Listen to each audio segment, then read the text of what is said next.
আসসালামু আলাইকুম সুপ্রিয় দর্শক বন্ধুরা, দেশের বিভিন্ন অঞ্চল থেকে যারা আমার এই ভিডিও দেখছেন সকলকে কৃষি বাংলা 360 চ্যানেলের পক্ষ থেকে আন্তরিক অভিনন্দন। আজকে আমরা আপনাদেরকে একটা পেঁপের বাগান নিয়ে আসছি। এই ভাইজান এখানে পেঁপের বাগানে প্রায় 550 চারা লাগাইছে। পেঁপের গাছগুলো মোটামুটি সুস্থ আছে, দেখেন কিভাবে বেড তৈরি করা হয়েছে। গাছের গোড়াগুলো শক্ত আছে। গাছে ফুল চলে আসছে, প্রায় 3 মাসের মতো বয়স চলে আসছে গাছের।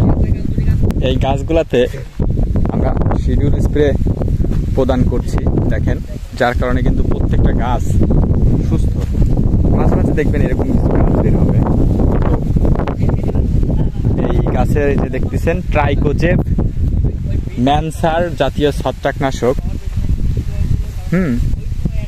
এই ছত্রাকনাশকগুলো ইউজ করলে গাছ কিন্তু প্রতিটাই সুস্থ থাকে। আর দেখবেন সাদামাছির আক্রমণের কারণে গাছগুলায় যে মাঝে মাঝে ভাইরাসের আক্রমণ দেখা যায়।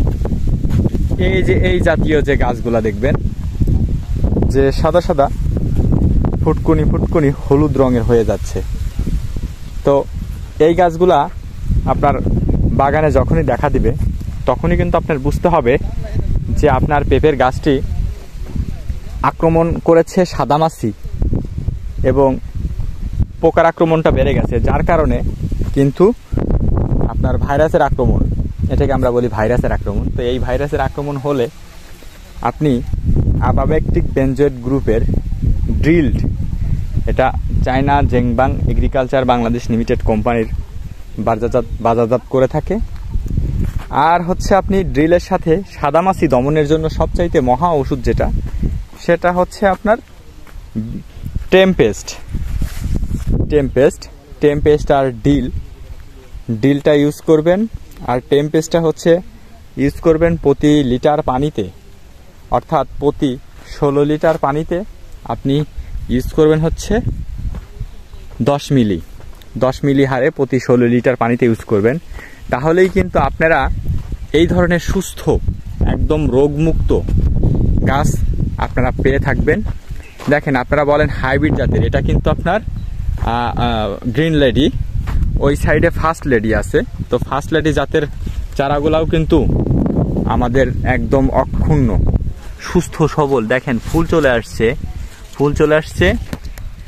আর সার ব্যবস্থাপনার বিষয়ে যদি বলি, সেক্ষেত্রে আমাদের গাছগুলা দেখেন খুব সুন্দর মোটা। আমাদের শিডিউল স্প্রে, আমাদের গ্রিন এগ্রো লিমিটেড কোম্পানির যে শিডিউল স্প্রে আমরা একদম পারফেক্টলি এই বাগানে প্রদান করে আসছি একদম শুরু থেকে। দেখেন গাছগুলার চেহারাও কিন্তু একদম দেখার মতো। সুপ্রিয় চাষি ভাইরা, সুপ্রিয় নতুন উদ্যোক্তা, আপনাদেরকে আমি এই যে পড়াশোনার পাশাপাশি আপনারা যারা নতুন কিছু করতে চাচ্ছেন, 3টা বিষয় আছে। যদি আপনি সঠিক জাত নির্বাচন করতে পারেন, তারপর সঠিক পরিচর্যাটা দিতে পারেন এবং সঠিক পুষ্টি যে খাদ্য গাছে যদি দেন, তাহলে আপনার গাছের কখনোই আপনার গাছ বেইমানি করবে না, খুব ভালো পরিমাণ ফলন আসবে।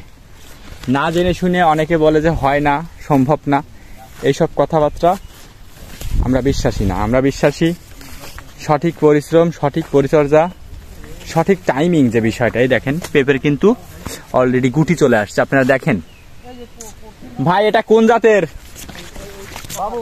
বাবু। এই দেখেন বাবু জাতের পেঁপে। বয়স কতদিন? 5 মাস। আচ্ছা 5 মাস হয় নাই, 4 মাসের মতো হয়েছে আর কি। দেখেন বাবু গাছের রোগ ব্যাধি একদমই নাই বললেই চলে, কোনো রোগ ব্যাধি নাই। 2-1টা গাছ ওরকম হবেই। ফলাফল দেখতে পাচ্ছেন আপনারা, একদম সুস্থ সুন্দর রোগমুক্ত।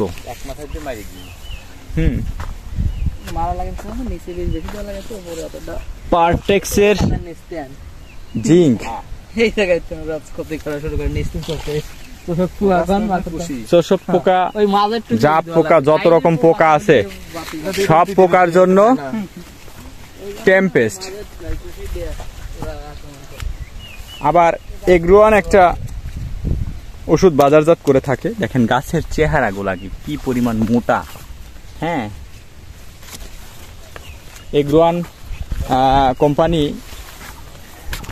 বাজারজাত করে থাকে, সেটা হচ্ছে আপনার এগুলা যে মোটা তাজা সুন্দর। হ্যাঁ, তো আপনি এ পর্যন্ত গাছের যে পুষ্টি বা খাদ্য কি পরিমাণে দিয়েছিলেন?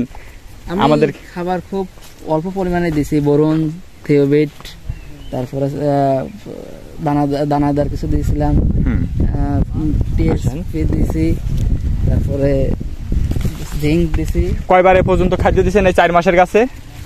দুইবার দিয়েছেন। 2বার খাদ্য দিয়েছেন 4 মাসের গাছে। লাগানোর সময় গর্ত করার বিষয়ে ওই সময় কিছু সার দিয়েছিলেন? না, আমি দানার খেতে করছিলাম, দানার খেতে সার ছিল, ওটাতেই লাগা দিয়েছিলাম। তার মানে একবার সার দিছি আর তারপরে একবার দিছি জৈব সারটা আমি ইউজ করছি। আচ্ছা, পার্ট্রেক্সের জৈব সার, জিপ সার, বোরন, এই সব সারই মোটামুটি অল্প অল্প কিছু প্রতি গাছ প্রতি। তাও এ পর্যন্ত কি পরিমাণ সার গেছে?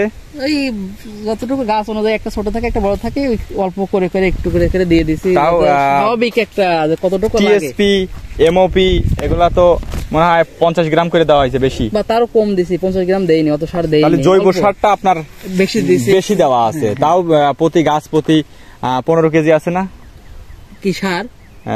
জৈব সার। হ্যাঁ, আমি 120 কেজি এবং তো 120 কেজি সার ইউজ করছি জৈব সার, এই সব বইতে 2 বিঘার মতো প্রায়। আচ্ছা, আপনার মাটিটা কিন্তু, হ্যাঁ, আর গোবর সার ইউজ করেন নাই? না, গোবর সার ইউজ করেন। আচ্ছা, এই গাছগুলো তো আবার খাদ্য মাটি দেওয়ার, মাটিতে জো আছে, ঠিক আছে। খাবারটা কোন জায়গা দিবেন? এই জায়গা দিয়ে আরেকটু দূর দিয়ে দেব, শিকড় বেড়ে গেছে তো একটু দূর দিয়ে দেব। আচ্ছা, শিকড় এইখান দিয়ে আবার মাটি দিয়ে দিবেন, তাই তো? হ্যাঁ, এটার মেইন কি আপনার হলো পাতা যেই পর্যন্ত যায়, শিকড়টা মোটামুটি ওই পর্যন্ত চলে আসে। এইজন্য ধরেন শিকড় পাতা এই পর্যন্ত চলে আসছে, শিকড় আমার এই পর্যন্ত চলে আসছে, পর দিয়ে দেব যাতে গাছের কোনো ক্ষতি না হয়। যাক, খুব সুন্দর তথ্য পেলাম, ধন্যবাদ আপনাকে। ভাইজানের নাম কি? আমার নাম মোহাম্মদ আব্দুল্লাহ আল মামুন। আব্দুল্লাহ আল মামুন ভাইজানের প্রজেক্টে মাশাআল্লাহ এই যে গাছগুলা কেটে ফেলছেন, পাতায় ভাইরাসের আক্রমণ হয়েছিল, এই জন্য সমস্যা নাই। আগামীতে ইনশাল্লাহ আপনার আর এইরকম কাটার প্রয়োজন হবে না। আপনি টেম্পেস্ট চায়না জেংব্যাং এর এই টেম্পেস্টটা ইউজ করলে পরে, আর ড্রিলটা অ্যামাবেক্টিভ বেঞ্জের, এর সাথে টেম্পেস্ট ইউজ করবেন। আপনার গাছের একটাও, ওই 2-1টা পোকা লাগছে না, একটাও এর ধরনের কোনো সমস্যা হবে না। টেম্পেস্টের গাছ হচ্ছে সাদামাছি।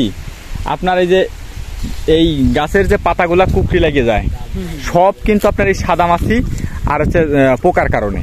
আচ্ছা, সাদামাছি আপনাদের টেম্পেস্টে ইমিডাক্লোপিড আছে? হ্যাঁ, আচ্ছা, এর পরবর্তীতে ইনশাআল্লাহ দেখবো না।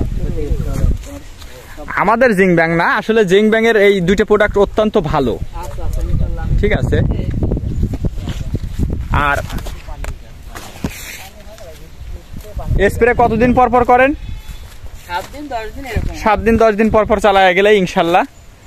আর যদি না চালান তাহলে কিন্তু রোগের আক্রমণটা বেড়ে যাবে।